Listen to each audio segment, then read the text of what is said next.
नमस्कार, मैं हूं विकास भदौरिया और आप देख रहे हैं न्यूज हेडक्वार्टर। न्यूज हेडक्वार्टर में अगले आधे घंटे में हम आपको देश दुनिया की तमाम महत्वपूर्ण खबरें दिखाएंगे और 1 मिनट के भीतर ये खबर पूरी तरह से विस्तार से समझाएंगे भी। पहली खबर का रुख कर लेते हैं। संसद चलते हैं। दिल्ली में संसद में बाबा साहेब अम्बेडकर को लेकर राजनीति बिल्कुल धक्का मुक्की तक पहुंच गई।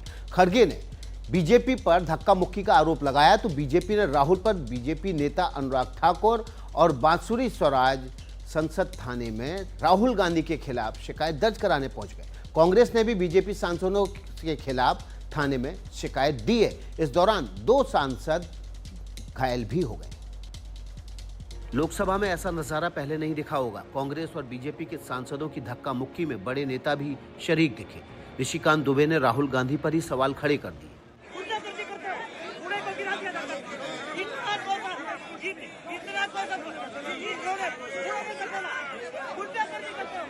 बीजेपी का आरोप है कि राहुल के धक्के से बीजेपी सांसद प्रताप सारंगी गिर पड़े। प्रताप सारंगी का सिर फटा हुआ दिखा। खड़ा हुआ था, राहुल गांधी एक एमपी को धक्का लगा, मेरे ऊपर गिर पड़ा और मैं नीचे गिर गया। पार्लियामेंट की एंट्रेंस है जी, इसमें मैं अंदर जाने की कोशिश कर रहा था तो बीजेपी के एमपी जो थे वो मुझे ऐसे रोकने की कोशिश कर रहे थे, धकेल रहे थे और मुझे धमका रहे थे, तो वो हुआ है। बीजेपी सांसद मुकेश राजपूत इसी धक्का मुक्की में जख्मी होकर आईसीयू में पहुंच गए बताए जाते हैं। उधर मल्लिकार्जुन खड़गे ने भी चिट्ठी लिखकर अपने घायल होने की शिकायत की है। इसके बाद बांसुरी स्वराज और अनुराग ठाकुर संसद मार्ग थाने पहुंचे और उन्होंने इस मामले में शिकायत दर्ज कराई। ऐसा पहली बार हुआ है जब सांसदों की आपसी धक्का मुक्की में यह स्थिति आ गई कि 2 सांसदों को आईसीयू में एडमिट होना पड़ा और यह शर्मनाक है। लेकिन इसके लिए अब भी कांग्रेस और बीजेपी एक दूसरे को जिम्मेदार ठहरा रहे हैं। फिर उठ रहा है अंबेडकर के सम्मान का सवाल। संसद में चल रहे हंगामे के बीच राहुल और प्रियंका भी नीले कपड़े में नजर आए। फिलिस्तीन और बांग्लादेश के बैगों के बाद प्रियंका का यह तीसरा सांकेतिक समर्थन था। इस बार अंबेडकर के पक्ष में इस आरोप के साथ कि बीजेपी अंबेडकर को नहीं मानती है, वे पहुंचे। अमित शाह जी की खाल बचाने के लिए ये अब इन्होंने साजिश शुरू की है कि भैया ने किसी को धक्का मारा। ये सारा विवाद तब शुरू हुआ जब संविधान की बहस के दौरान गृह मंत्री अमित शाह की एक पंक्ति को कांग्रेस ले उड़ी। खुद अमित शाह को इस पर सफाई देनी पड़ी। दूसरी तरफ बीजेपी बार बार याद दिला रही है कि कांग्रेस ने हमेशा अंबेडकर का अपमान किया है। ये गुंडागर्दी है, अराजकता है। राहुल गांधी अब सदन के अंदर और सदन के बाहर गुंडागर्दी, अराजकता फैलाना चाहते हैं। ये देश कभी बर्दाश्त नहीं। लेकिन संसद में जो तस्वीरें दिखी उसमें अंबेडकर का ही नहीं पूरी संसद का अपमान दिखता है। इसका ख्याल जैसे किसी को है ही नहीं।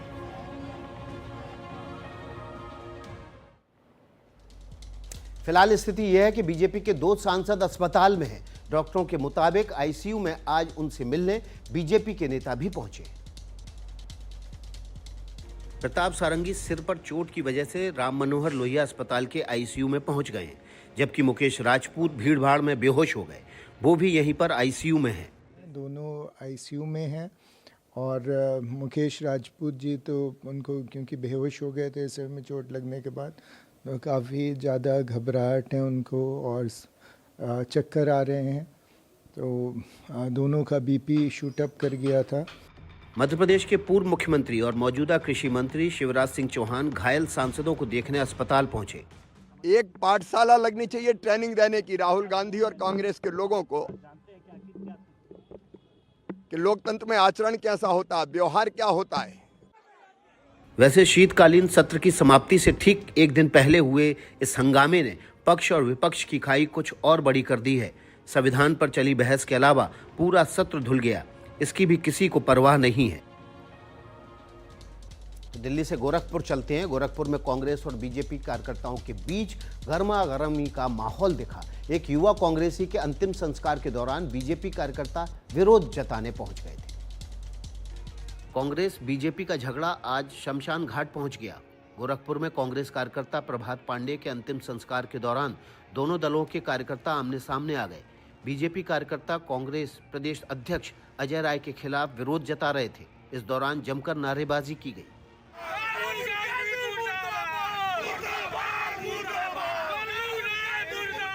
बीजेपी कार्यकर्ताओं के इस विरोध प्रदर्शन के बीच अंतिम संस्कार की प्रक्रिया जारी रही। अजय राय ने जमीन पर लेटकर अपने कार्यकर्ताओं को श्रद्धांजलि दी। कांग्रेस प्रदेश अध्यक्ष ने आरोप लगाया कि गमी के मौके पर भी बीजेपी राजनीति करने से नहीं चूकती। उन्होंने कहा कि मोक्ष धाम पर उन्हें रोकने की कोशिश की गई। हम तो उनके श्रद्धांजलि अर्पित करने आए हैं। हमारा कार्यकर्ता था, हमारा प्रदेश का सचिव था कांग्रेस पार्टी का। ये कौन होते रोकने वाले? रोकने का अधिकार उसके परिवार को है। लखनऊ में बुधवार को कांग्रेस के यूपी विधानसभा घेराव के दौरान प्रभात पांडे घायल हो गए थे। चलिए संभल चलते हैं, जहां सपा सांसद जिया और रहमान और उनके परिवार पर शिकंजा कसता जा रहा है। बिजली चोरी के अलावा कर्मचारियों को धमकाने के भी आरोप उन पर लगे। आज उनका बिजली कनेक्शन भी काट दिया गया। संभल के बिजली अधिकारी गुरुवार को सपा सांसद जिया और रहमान के घर बिजली मीटर की जांच के लिए पहुंचे। उन्होंने पाया कि उनका मीटर गड़बड़ है। 2 किलोवाट के मीटर पर 16 किलोवाट के बराबर बिजली खर्च की जा रही है। घर में 3 स्प्लिट एसी, 14 पंखे, 28 LED बल्ब सहित TV, fridge, geyser, microwave, oven सब इस बिजली से चल रहे थे, जबकि 6 महीने से 0 बिल आ रहा था। पुराने मीटर में टेम्परिंग थी जो कि हमारी रिपोर्ट में आया, उसी के आधार पर FIR की गई। यही नहीं, जिया और रहमान के पिता ममलूक और रहमान पर बिजली कर्मचारियों को धमकाने का आरोप है। उनके खिलाफ भी FIR दर्ज कराई गई है। बिजली विभाग के साथ में उनके पिताजी द्वारा अभद्रता की गई, ऐसी बात बिजली विभाग के अधिकारियों द्वारा बताई गई। वैसे सपा सांसद की मुश्किलें अभी और बढ़ सकती हैं। उधर संभल में अतिक्रमण हटाने की मुहिम के बाद जितने पुराने अवशेष निकल रहे हैं, उन सबको लेकर ASI की टीम भी वहां जांच करने जा रही है। संभल से चलते हैं मुंबई, जहां पर गेटवे ऑफ इंडिया के पास बड़ा हादसा हो गया था। तस्वीर अब सामने आ रही है। ये नौसेना बुधवार को जो बोट थी, जिसकी टक्कर से सैलानी बोट पूरी तरह से 2 टुकड़ों में बट गई थी। हादसे में अब भी कुछ लोग लापता बताए जा रहे हैं। बुधवार को जो स्पीड बोट सैलानी बोट से टकराई थी, वो नौसेना की थी और इस हादसे में नौसेना के 3 अधिकारी भी मारे गए। इसकी पुष्टि नौसेना ने की है। टक्कर इतनी तेज थी कि कुछ लोग बोट से नीचे जाकर सीधे समुद्र में गिरे। नेवी की स्पीड बोट जब फेरी से टकराई, उस समय क्या नेवी की स्पीड बोट में कोई टेक्निकल फॉल्ट था या फिर कोई ह्यूमन एरर था? वहीं जो यात्रियों से भरी फेरी बोट थी, उसमें लोगों की सुरक्षा के लिए सारे मापदंड अपनाए गए थे या फिर नहीं? इस बीच ये बात सामने आ रही है कि जब गेटवे ऑफ इंडिया से ये बोट एलिफेंटा के लिए चली, तब किसी ने लाइफ जैकेट नहीं पहनी थी। हादसे के वक्त उनसे कहा गया कि जल्दी जल्दी लाइफ जैकेट पहने। इस बीच 100 से ज़्यादा लोगों को बचा लिया गया, लेकिन कुछ लोग अब भी लापता हैं। ऐसे लापता लोगों के बचाव के लिए अभियान जारी है।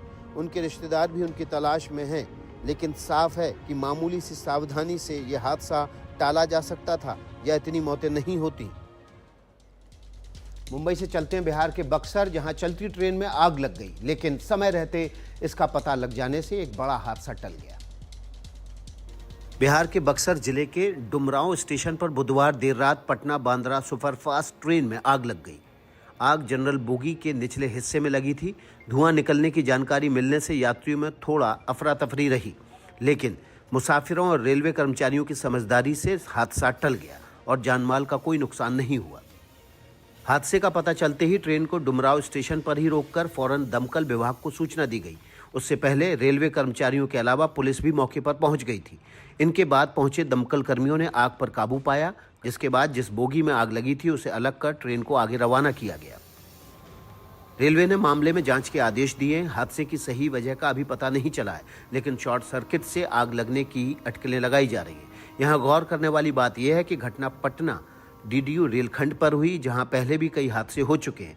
ऐसे में जरूरी है कि अगर कोई तकनीकी खामी है तो उसका पता लगाकर समस्या को खत्म किया जाए। बिहार से जम्मू कश्मीर के कुलगाम का रुख कर लेते हैं। सुरक्षा बलों को यहां बड़ी कामयाबी मिली है। यहां एनकाउंटर के दौरान 5 आतंकियों को सुरक्षा बलों ने ढेर कर दिया। कुलगाम के बेहीबाग में आतंकवादियों के खिलाफ अभियान में सुरक्षा बल पूरी तैयारी के साथ पहुंचे थे। आतंकियों की मौजूदगी की सूचना मिलने के बाद सुरक्षा बलों ने बुधवार रात इस पूरे इलाके को घेर लिया। एक एक घर की तलाशी शुरू हुई तो खुद को घिरता देख आतंकी गोलियां बरसाने लगे। सुरक्षा बलों की जवाबी कार्रवाई में 5 आतंकी मारे गए। ये सेना, पुलिस और CRPF का साझा अभियान था। इस मुठभेड़ में 2 जवान भी घायल हुए, जिनका इलाज चल रहा है। शायद जो ऑपरेशन है वो हिजबुल मुजाहिदीन से ताल्लुक रखते हैं, ये दहशतगर्द। सेना के चिनार कॉर्प्स ने सोशल मीडिया प्लेटफॉर्म X के जरिए इस एनकाउंटर की जानकारी दी। जवान बहुत सावधानी के साथ आगे कदम बढ़ा रहे थे। आतंकियों ने फायरिंग शुरू की तो सुरक्षा बलों ने जवाब दिया। इस पूरे इलाके में सर्च ऑपरेशन अभी भी जारी है। हाल ही के दिनों में जम्मू कश्मीर में आतंकवादियों और सुरक्षा बलों के मुठभेड़ों में कई आतंकियों और उनके कमांडर मारे गए।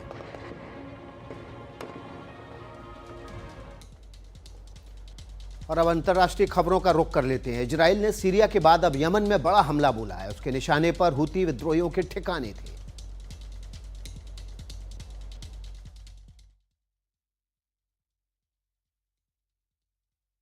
धू-धू करके जलता सेना का बिजली घर। इजराइल ने गुरुवार सुबह 2 दौर में हमले कर यमन के कई बिजली घरों को निशाना बनाया। होदेदा बंदरगाह, सालेफ और रास ईसा तेल टर्मिनल भी निशाना बनाया गया।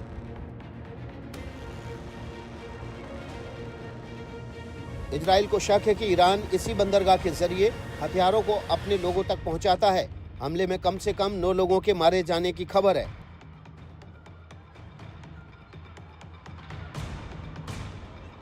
हूतियों ने भी हमला बोला, लेकिन उनकी मिसाइलें बीच में रोक दी गई।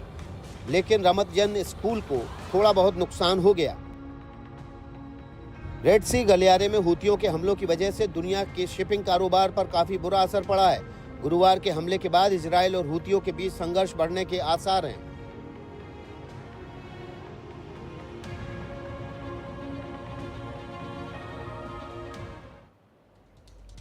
अभी छोटा सा ब्रेक ले रहे हैं न्यूज हेडक्वार्टर में। आगे दिखाएंगे इसमें नक्सल हिंसा किस तरह से मासूम जानवरों की जान ले रही है।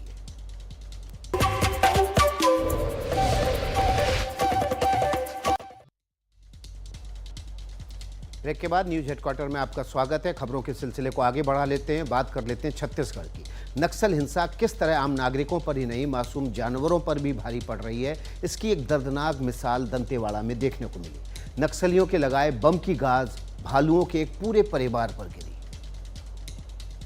दंतेवाड़ा के कौशलनार जंगल क्षेत्र में माओवादियों ने प्रेशर आईईडी बम लगाया तो सुरक्षा बलों के लिए था, लेकिन इसकी चपेट में एक मादा भालू आ गई।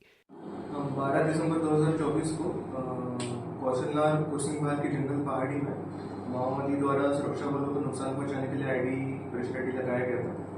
इसके तहत एक भालू उसकी चपेट में आया, साथ में उसके 2 बच्चे थे।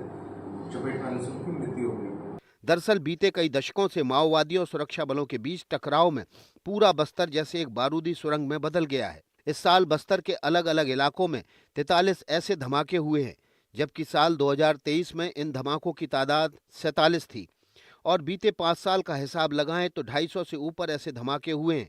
इन धमाकों में बहुत से लोगों की मौत हुई है तो बहुत सारे लोग अपाहिज हुए हैं। दरअसल नक्सली हिंसा में कमी तो आई है, लेकिन उनकी छोड़ी हुई बारूदी सुरंगें अभी भी कभी कभी जानलेवा साबित होती हैं।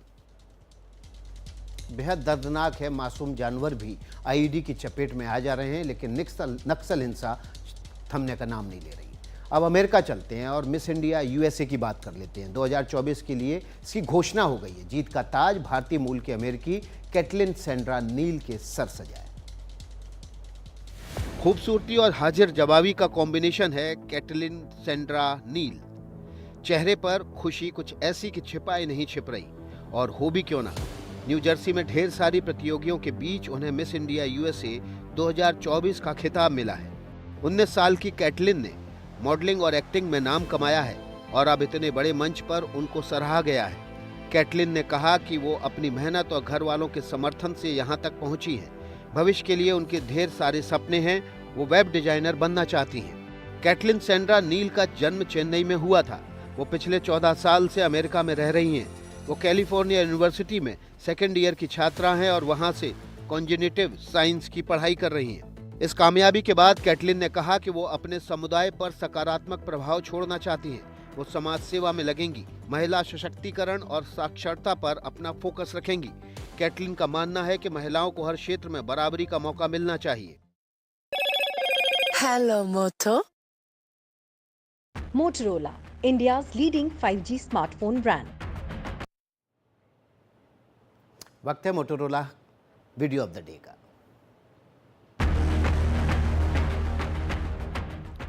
तस्वीर देखिए, दिल्ली में औसत AQI 450 के पार नोट किया गया है। शाम की जो ताज़ा खबर थी उसके मुताबिक दिल्ली का AQI औसत 450 के पार है।